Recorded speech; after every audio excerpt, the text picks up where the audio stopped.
Hello, welcome back.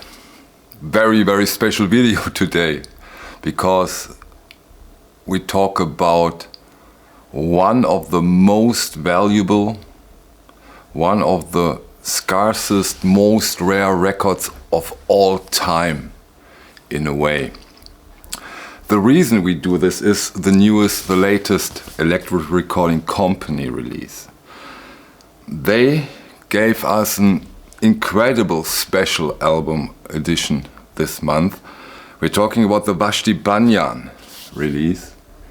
Here we have the ERC version, Just Another Diamond Day. This is one of the extremely rare gatefold releases of the Electric Recording Company. And in this video we also really have to get into the original, the story of this record and what happens after the release of it. I just showed you the gatefold, the jacket. Here is the vinyl with a Philips label, came out in 1970. And otherwise you get your typical OB and all the usual stuff. And of course, next to the music we will get into in a minute, the next star of this release is of course this letterpressed, handcrafted gatefold jacket, which is a total piece of art. Really, this is a total stunner.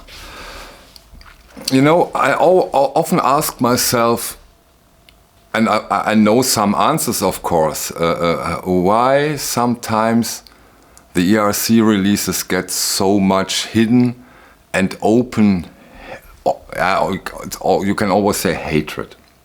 One of the reasons might be that there is a misconception of what they do.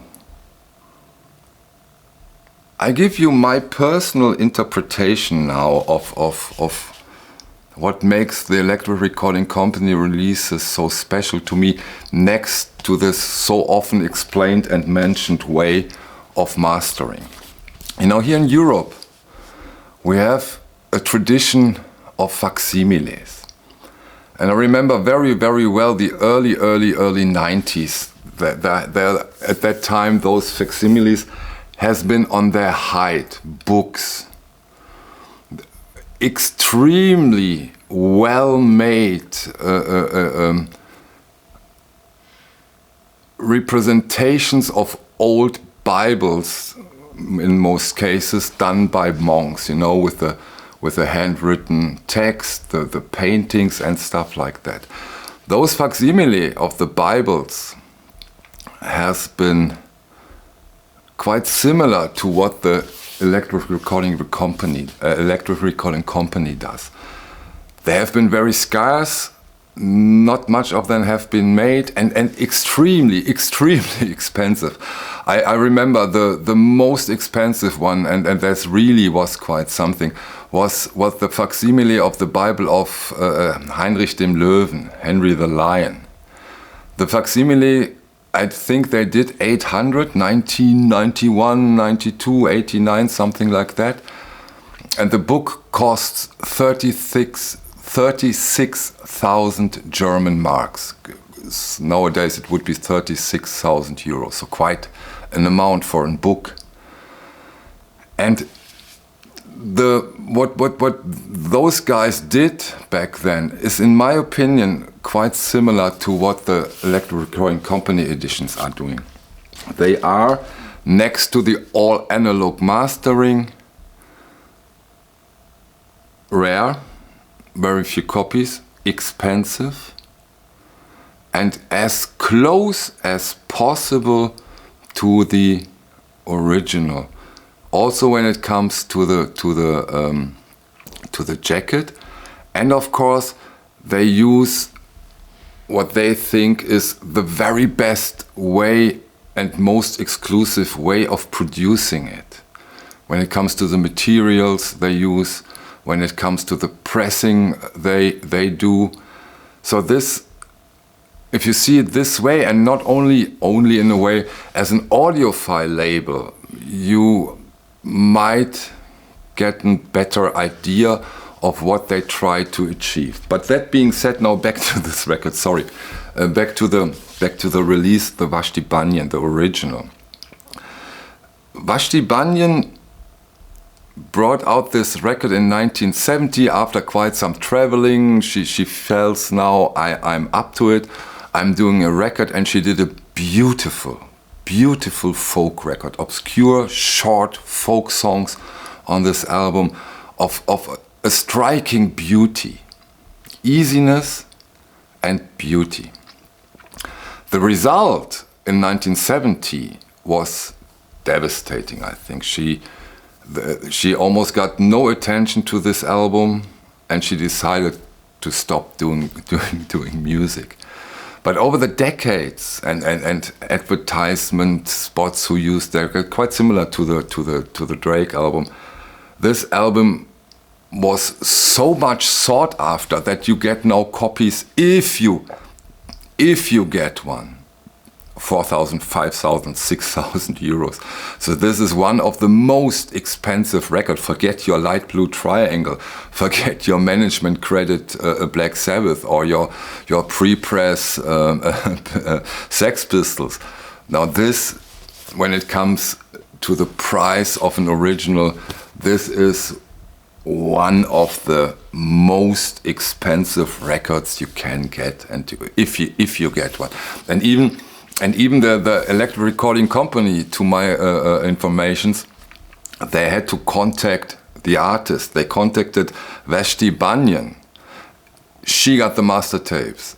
She had an original, so that they have a base for the beautiful jacket. So this is quite an amazing release, in my opinion. Something very, very special. And I hope that this kind of release is, in a way, the fourth pillar now in the releases of the electric recording company. You know, we have the classical, we have the jazz, we have the rock pop. They did every now and then, and now maybe a new pillar when it goes into this small, obscure, ultra rare folk pop. That would be really quite something if they figure out other releases in of this, in a way, magnitude, where the originals are not grails but holy grails. So this makes it really, in my opinion, an incredible, interesting release, a beautiful release. The voice of Vashti Bunyan is a dream. It's so beautiful. When I listen to this record, wow. Really, really special, really, really cool.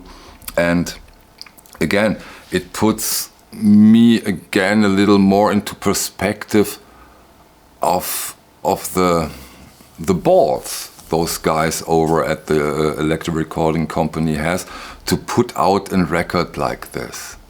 So this is quite an achievement. This is quite interesting. And of course, it deserves our attention and objective discussions.